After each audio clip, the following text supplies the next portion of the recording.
Hello and welcome to Super Insider, Australian Retirement Trust podcast series on the economy, investments, and all things to do with your superannuation.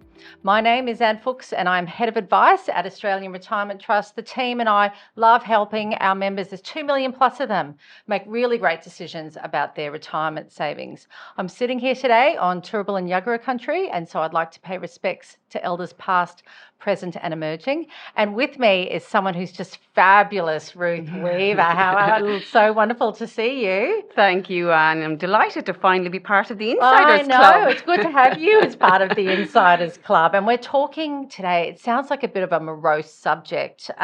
So I'm just delighted that your beautiful sort of musical Irish lilt's going to bring some some joy to what is a bit of a grim topic, which is about super and what happens when you depart. But before we do that, we have to do the general advice warning. We sure do. How about I do that, Anne? It's worth noting that everyone listening to this podcast will have a very different set of personal and definitely different financial circumstances. So bear in mind, as we talk through this topic, we are talking in very general terms. We're not taking anyone's particular situation into account. Now, if you do want to do that, pick up the product disclosure statement and have a read, or talk to your financial planner. Make sure that you do seek some kind of advice. So hop onto the website for more information or give us a call on 13 11 84 if you're a Super Savings member, and if you're a Q Super account holder, give us a call on 1300 360 750. Now, it is also important to note that when we refer to preferred beneficiaries, specifically in this episode, this is an option offered for Australian Retirement Trust Super Savings account holders, and it might not be offered to other super accounts or with other funds. The process for updating beneficiaries will be different across all funds, so make sure you check the details on your account and with your super fund. The examples that we'll provide today will relate to super savings accounts only.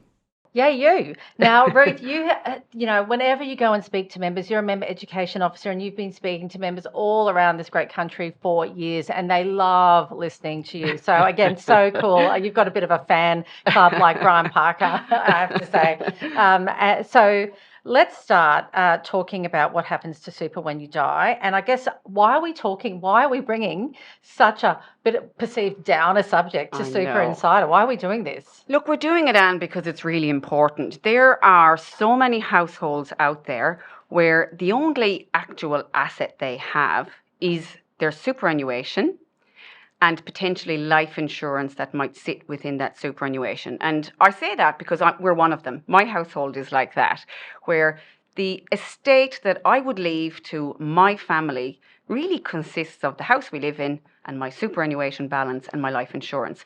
So it's really important that people are across what happens to that asset if something was to happen and they were to pass away. And look at me, because our viewers can probably watch, and we're all we're quite expressive. So Ruth, for those watching, Ruth's just removed her bracelet. She's looking fabulous and pink today, I have to say. So, okay, let's start at the beginning, because a lot of people ask, and I'm sure you've had many members ask, do you get, is there tax in when you pass away? Like if, in your situation with your husband and your kids, and congratulations on your eldest starting high school, I might say. I do feel about 10 years older today than I did yesterday, mind you. Yes, so what is the situation firstly from a tax point of view? Look, there's a couple of rules around superannuation, but ultimately, if you're leaving your superannuation, and remember, when I say superannuation, I'm also meaning any life insurance that sits in there, which often is more than the actual balance you've accumulated. So this might be a far bigger asset than you ever thought of. For most people, if you are leaving that benefit to a spouse or a partner, very often it lands as cash in their bank account and it's tax-free. And that's something a lot of people aren't aware of. Now, it is important to think about who you're nominating, maybe get some advice on that, because there are people that you can nominate who may potentially pay tax on a death benefit, for example, an adult child. So it's just important that you don't just willy-nilly put anybody down there for the sake of it, that you do actually give it a little bit of consideration. And what's the difference between a beneficiary and a binding beneficiary? Look, we get asked this a lot. So a lot of people will say that they have a beneficiary in place, and there are two types. Well, actually, there are three types of beneficiary depending on what stage of your superannuation you're at. But ultimately, the most common one we tend to see is a preferred beneficiary. Now, that's great. It's better than nothing. As I often say, it's better to have one of them than to have nothing at all. Yeah. But the preferred beneficiary really, it should be understood that that's just a preference. And you're telling the super fund, look, if I pass away, this is what I would like to happen. But ultimately, I'm still allowing you to make the final decision as the superannuation fund. So if I've not put on a dependent on there who has a legal claim, I acknowledge that they may still receive some of the money. And the problem with a preferred beneficiary where you may not have factored in all dependents, if somebody does come and contest that, it might drag the claims process out. And for someone who might really need the money. 100%, yeah. So that can sort of, make the timeline of getting that money into the bank account a bit of an issue. And massively stressful. 100%, especially at a time when you're already grieving, right? Yeah. So it's not what you want to be doing when you're trying to address the loss of a loved one. Yes. Okay, so preferred beneficiary? That's option number one. The ultimate, what we would love to see people get more involved in, is putting a binding beneficiary in place. It's a legally binding agreement between yourself and your super fund that they will pay that money to the person or the people that you have nominated. Now, when I say legally binding, people get scared and they think this is going to be a really difficult process. It's actually not. It's a really simple form. Every fund has one on their website, and it's a very quick instruction as to who the super fund should pay that money to. I've got one of these on for my husband, and I can tell you it takes about 5 minutes to do the process. And they need to be renewed every 3 years? They do. They need to be renewed every 3 years. That can bring a bit of fear with people too, because they often think, how am I supposed to remember when that will fall off? No, because my husband, we've got 3 children. Yes, I've just renewed it. You've just done yours. Yes, I actually did my own about 2 months ago as well. You will be prompted. So Australian Retirement Trust will tell you roughly 3 months, I think, before it expires that it's about to fall off. The beauty is if you're actually keeping the same beneficiary as part of your binding nomination, if you're keeping the same person on there, you can literally click a button and submit it and say, I'm not changing it. Put it on for another 3 years. You only need to complete the paperwork again if you're changing the person. And remember, you can change it at any point. You don't have to wait for it to expire to update it. You spoke about the complexities, I guess, at times with people getting it that you may not want to inherit the super. There is a story of a member in regional Queensland, and I think this is a really, people, look, some people's lives are really simple, and a lot of people's lives are complicated. Families are complicated. Absolutely. So let's look. On my travels for Australian Retirement Trust, I've travelled the length and breadth of the country talking to all types of members, and there are always stories that stick out, and this one in particular always sticks out to me. It was a lady I met in regional Queensland who had recently divorced from her husband, and she had 2 sons, 2 adult sons, and unfortunately one of her sons was a gambling addict, so he really had struggles in life. She still had a mortgage, and her ultimate goal was, if something happens me, I really want to make sure there's enough money there to keep a roof. Exactly, keep a roof over the head. And she basically said, I've got 2 different types of sons. They couldn't be more different, polar opposites. One was really responsible with money, really mature, and the other fella, unfortunately, was a gambling addict and couldn't keep money in his hand.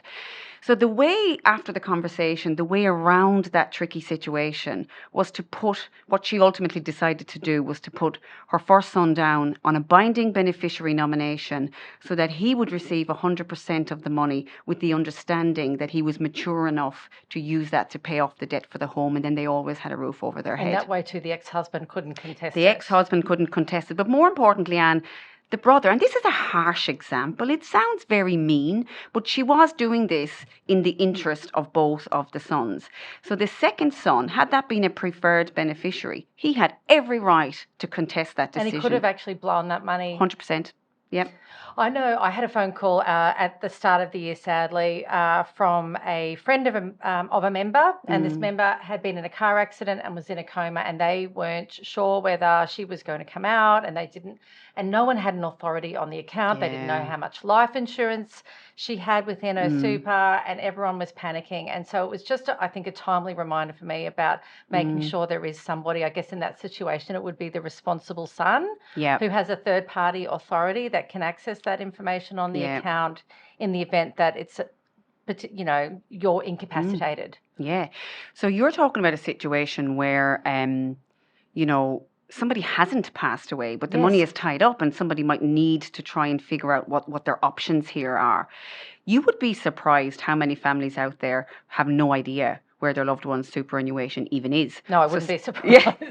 I'd say if I didn't work for ART, I don't think my husband would have a clue either. Yeah. But number one would be, you know, have that conversation at home. Where's your super? Is there insurance in it? What would I get if you were to pass away? Who do I ring if something happens to you? That's step one. And like you said, another option is, what if you don't pass away, but you are in a situation like you just mentioned? You know, would I be able to ring and talk to the fund on your behalf? I've got a third-party authority on my husband's account. I ring up and talk on his behalf. But that's not necessarily only because of estate planning. It's because he doesn't understand super. I do. So I ring up and ask the questions. You're not sitting over at dinner over your sort of lamb cutlets and peas and potato talking about educating the kids?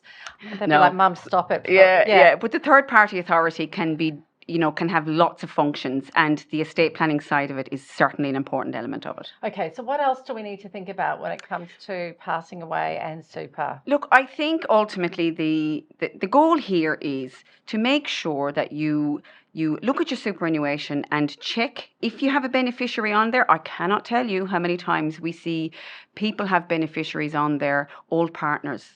Old partners who they're no longer even linked to. Would they be preferred beneficiaries? They would be preferred, and there would be the ability to contest that, etc. But it's sloppy. It's sloppy administration on what might be your biggest asset to pass on to your loved ones. Because if you own a home, probably you have a folder at home where you've got the sort of the deed on the house and what have you. So maybe in that folder where you might, if you've got an up-to-date will, then also have your superannuation account in there as well. Absolutely. And the other thing is, you know, super is not something everybody's thinking about on a day-to-day basis. Why not? I think it's not tangible, is it? No, you know? I know. You can't spend it until you're at retirement, and it's tomorrow's problem. But tomorrow always comes eventually, and you do need to eventually spend it. So you need to tap into it. Most people here, it's their biggest asset. Right? It's the biggest amount of money. It's certainly my biggest asset. No, I've got 3 teenagers. 2 of them have got their first Australian Retirement Trust accounts working at Merlot, who's Merlot Coffee. And but I've actually download the app, and because kids are into Bitcoin and what have you, so I feel like they're a bit more financially savvy this generation. So 100%, and I've seen that. I know I look way too young to say this, but I have worked in I've worked in superannuation for well over 15 years now. And I am seeing a shift. I am seeing this new generation come through where they actually do want to learn a little bit about super. So I think we are improving with engagement levels, and we are improving with people wanting to take a look at this. But I think it's really important that the estate planning side of superannuation, because it is different. It's different to other assets. And regardless of what age, because that member I was referencing who thankfully is on the road to recovery, was a young person. So, whether you're 17, 37, 77, sometimes... Yeah. And the thing with young people, the trap they fall into is they say this, it doesn't really matter, I have hardly no super. But very often, the young people have quite a lot of life insurance. Yes. So the actual payout can be a lot larger than you might think. So, yes, hundreds of thousands of dollars. Oh, 100%, yeah. Okay, well, any final messages, I guess, Ruth? A couple. Look, it's number one, it's really easy to put a beneficiary in place. Do they call the contact centre? You can call the contact centre if you want a little bit more guidance on understanding the different options. If you want to put a preferred in place for the moment, rather than having nothing, then hop onto your mobile app or hop online and just put it in. You can just do it through your online access. If you do have somebody that is a dependent, so remember, when it comes to the binding beneficiaries, you do have to nominate somebody who is a dependent. Yes. So that's a spouse or a partner, a child, or someone that's connected. Really needs, in an interdependent financial relationship is the terminology we use. So someone like that you can put on the binding beneficiary. Print the form out, sign it, in the witness of two people who can witness your signature. It doesn't need to be a JP. It does not need to be a JP, but it cannot be the person you've nominated. That does look a bit dodgy. And can it be another family member? Yes, it can, as long as they're not the beneficiary themselves, they can be the witness. Okay. Generally, I find if you're working, people tend to ask their work colleagues to do it. Yeah, I think that's exactly who's done mine. So you can jump online. Download the form, and then submit it back online as well. It's a really, really simple thing to do. Yeah, downloading the app. It's the app. And my final comments were, there's a quote from Eleanor Roosevelt. I love it. And I remind myself of this when I know, right? I should practice what I preach more when it comes to this kind of thing. But one of the great quotes that came from her was, it takes as much energy to wish than it does to plan. So sitting there thinking and hoping that your money will end up in the right hands at the right time, and waking up at 3 a.m. and having that fleeting thought, that takes energy. And it's a lot easier to just put the binding beneficiary in place and not have that worry. This worry you have has a solution. So clear up your headspace for other problems and get this one addressed. A really simple one. And I think, it's the start of the year of 2023. People are thinking about eating well, losing weight, doing more exercise, drinking more water, having more drinking work-life less balance, wine. all of that stuff. Some of those I might be sort of having less or more success with. Yeah. But this is something, just in terms of family admin, personal admin, do it. Is just what you're do saying? it. Yeah, just do it. No excuses. It takes way more energy to worry about it than it does to actually solve it. Okay, well, that wasn't a depressing episode at all. So thanks so much for being on Super Insider. Look, thank you to our viewers. We hope this has been really useful. As Ruth said, don't waste a minute, don't wish, just get on with it and plan. Like us on your, streaming service, Spotify. Eventually, I'll get all of those right. Again, showing I bet your teenage kids could. They absolutely could. And we look forward to you joining us again soon on Super Insider.